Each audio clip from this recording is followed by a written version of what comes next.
Hey, what's up, fellas? How you doing? Man, Antonelli here.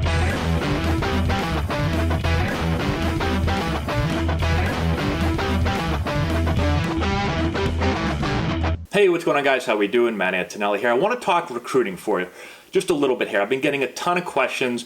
We're in really unprecedented times right now where in my state of Massachusetts, we're still not allowed to play in games. We're not allowed to play in tournaments. We can't do scrimmages, right? So we can't do anything. Now, there's certain states around the country that are able to do more than others, but recruiting right now is different than it's ever been. And so I want to give some tips because so many players are writing to me and asking me and saying, you know, I feel like I'm not going to be able to get recruited in this type of atmosphere. So let's talk about that right now. First, before we get into all that, let's just talk about what's different as far as recruiting goes for colleges. So right now there's a dead period where, and it's pushed all the way until the end of July. So Division I college coaches can't go recruit you at games or showcases for the next couple of months, right? So obviously that makes recruiting much different. When a college can't even come and watch a player, how do they recruit you? We're going to talk about that in a second. Now, Division II and Division III schools, basically everyone outside of Division I, they still can go on with their recruiting, and so they'll be able to watch you. But if you're trying to go to a Division I school, it's going to be different for the next couple of months. And that dead period might get pushed back even further. So we could go an entire summer without Division I schools being able to see players with their own two eyes. So that definitely changes things, okay? So keep that in mind.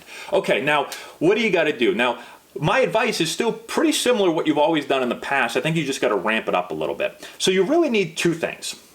Okay, let's start actually with the biggest thing is that you need to be proactive now more than ever because you've always had to be proactive, but a lot of players will just go on the field, play, and wait for schools to see you play. And then that's what a lot of players actually think is supposed to happen. Now, if you're one of the best players in the country, or the top player in your state, or the top couple of players in your state, then you might be able to do that. You might be able to just go play, and people are going to hear about you because, you know, you're the greatest player ever, and they might just see you and say, hey, we love that guy, we're going to recruit him.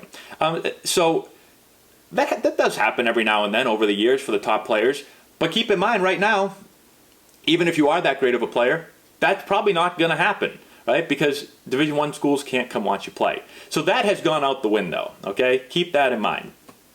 But not just for the top players. I see a lot of players that think that they can just go out and play and people are going to come and watch them and recruit them. For 99% of players, that doesn't happen. And so now, even those top players, you're going to have to be more proactive than ever before. Because like I said, colleges cannot come and watch you play right now. Division I colleges can't watch you play. So what do? So you need to do two things. Two things will be really helpful. The first thing you have to do is you have to get video, okay? So we're utilizing video with our Antonelli baseball players. We always utilize it, but we're utilizing it more now than ever before. Because, like I said, Division I coaches can't come and watch us play. And so they need to see players play. How do they see them? On video. All right, so we're finally able, starting yesterday, we're finally able to get on the field and practice. And so what are we doing? We're videotaping our players. We make recruiting videos for all of our recruitable players. So we put together a nice little recruiting video. We've always done that, but we send that out. But we're also videotaping other stuff. We're going to be videotaping our practices. When we finally are able to play games, we're going to videotape our games and get those to colleges. And so we're really stepping up video. You should be stepping up video too. If you don't have a recruiting video or just some video of you participating in practice, going through, if you're an infielder, fielding ground balls, taking some swings. If you're a pitcher, throwing a bullpen with a radar gun, right? If you don't have that, you're falling behind because you need that. You need that whether we're in a pandemic or not, you need that. But especially now where there's rules being placed on colleges that says you can't go watch players. Certain colleges can't go watch players. You need video, okay? Very simple. Doesn't have to be professional. You just need a camera. You need an iPhone. You can use your iPhone, right? You don't need anything fancy. You don't need fancy music and all that stuff. Just they need to see what you look like as a player, okay? So whatever position you are, think about what it is you do in games. Show that on the video. And again, it doesn't have to be in games. It just has to be shown. It can be a practice atmosphere, okay? Some players say, well, I can't make a video because we're not allowed to play in games. Doesn't matter. When we send out our recruiting video, we don't put any game footage. I put, it's practice footage. So again, depending on the position, if it's an outfielder, we're going to have the outfielder hit.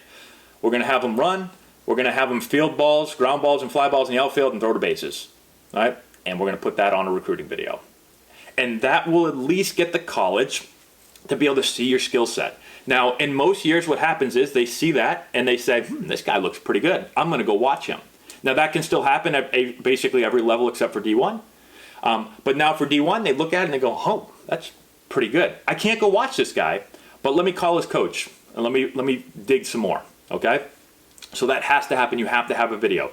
Now, all you do is you take that video and it's a simple way. You can just put it in an email. All right, so put up on YouTube, get the link, put the link in an email, and you start sending emails to the colleges that you're interested in.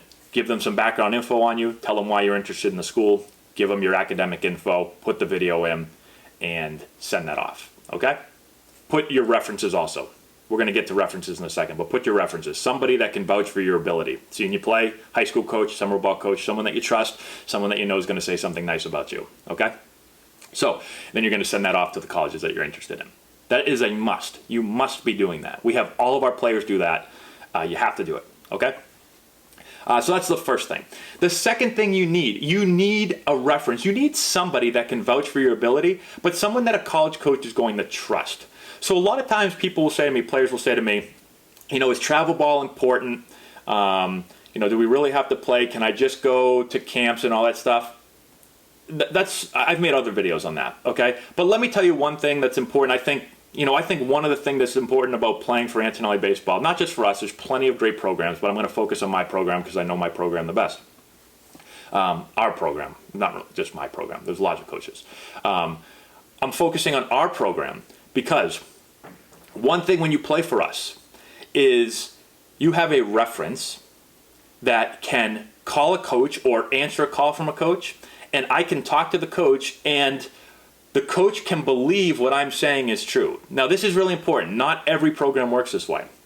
But one thing I've really, really made sure of over the last, 7-8 years that we've had Antonelli baseball, is that when I talk to a college coach, I'm 100% honest and truthful with the coach, right? And so I've done that for the last 7 or 8 years so that when we get to a time like this, and not just for a time like this, no one saw this time coming, but anytime when a college coach calls me, he can trust what I'm saying is true. I've coached in college, right? And I've talked to a lot of coaches.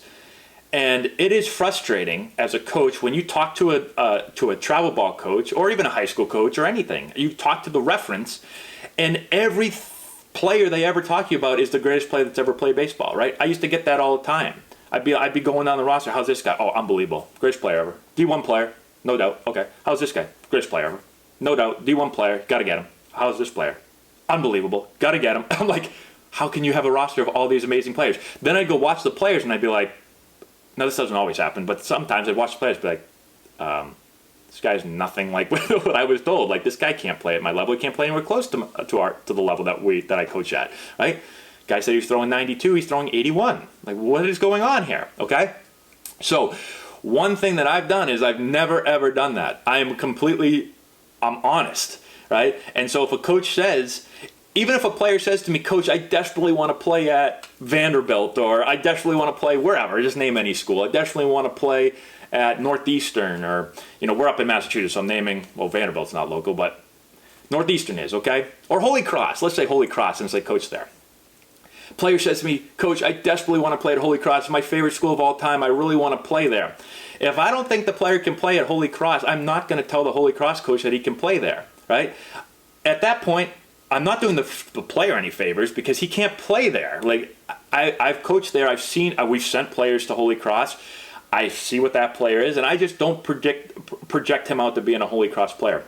So I'm not going to tell the Holy Cross coach that he can play there. When the Holy Cross coach calls me and says, hey, this guy just sent me a thing, can he play here, right? That's what coaches always say. And I know a lot of coaches all over the place. They say, can he play for me? Some coaches will be like, yes, he can. Yes, he can. You got to recruit him. I don't do that. I say, in my opinion, he's not a great fit for you. I think he's probably a better fit at these places right here. And so that's the way I try to do it. I try to be honest. Now, you need somebody in your corner, hopefully, that is like that. Maybe it's your summer ball coach or your travel ball coach or your high school coach or whatever. But you need somebody that college coaches can actually trust. So this really helps us in this situation, because when a college coach can't see you play now, right? These college coaches at the D1 level can't see you play. They're going to base it off of video, and they're going to need somebody to say, can this kid play for me? So now, when a college coach calls me, in my opinion, they can trust me.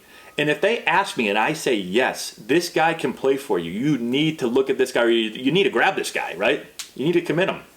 Or at least you got to recruit him. They should be able to believe me. I think most of them do, because I'm not pushing players on them that can't play there, right? And so that really, I think, helps us. And hopefully you have somebody that can do that for you. But a college coach in this situation, I don't think is going to recruit anyone based just off of video, unless that video is like this guy's throwing 93 with sink and this hammer breaking ball, and yeah, I mean, that's pretty easy, depending on what school you're on. If you're Vanderbilt, maybe you're gonna, you still need to talk to somebody. But most kids aren't going to be like that. Most kids are going to be, you're going to get a video and the kid's 85, 86, and arm looks pretty good. I'm talking, we can do any position, but just talking pitcher. 85, 86, arm looks pretty good, breaking ball looks pretty decent. What kind of kid is he? What kind of competitor is he? I'm watching this video of practice, but how is he in the games? They're going to need someone to tell them that. And so again, that's where the coach comes in. And so you're going to need somebody that the coaches trust. You're going to need somebody that knows what they're talking about and can vouch for you if that is a good fit for you. All right, so hopefully that makes sense. So you got to find someone. All right, so you got to make video. You got to put in an email. You got to be proactive. You got to send that out, and then you have to have a reference that the coach can trust, that will vouch for you, someone that likes you, but also someone that understands where players fit, and they're not just pushing you to schools that you can't play at, right? Because that's just wasting everyone's time. Right? If you're 82 to 84 in the mound, you can't having that coach call up Vanderbilt or call up, North Carolina. Maybe you don't have someone that has that experience to be able to help place you. But if you do, that will definitely really, really help you out. Okay. So hopefully this makes sense. Get a video, put it in an email, get a reference. If you have those three things, you've got a shot. Okay. If you don't have those three things, you're going to kind of be in no man's land, right? Because it's just a different recruiting summer than ever before. We've never experienced this. At least, I've been doing this as a coach now for, 8 years with Antonelli baseball, almost 7 years with Antonelli baseball. Before that, I did it as a player. We've never had a time, I don't think, where we've had anything close to this, right? Where certain coaches are not even allowed to recruit basically for the summer. So hopefully that helps you out. Let me know if you have any questions in the comment section below. Subscribe to the channel, hit the notification bell, all that good stuff. Thank you to our patrons. Oh, and by the way, I have tons of videos on recruiting stuff. If you go to our recruiting playlist, I give all this information out completely for free. I've been doing it for the last bunch of years. So you can go and figure out exactly how to get recruited. This is just some more advice on how you need to be taking these steps during this time, especially during this time. And if you're not doing it, make sure you get on it. That's all we got. We'll talk to you later.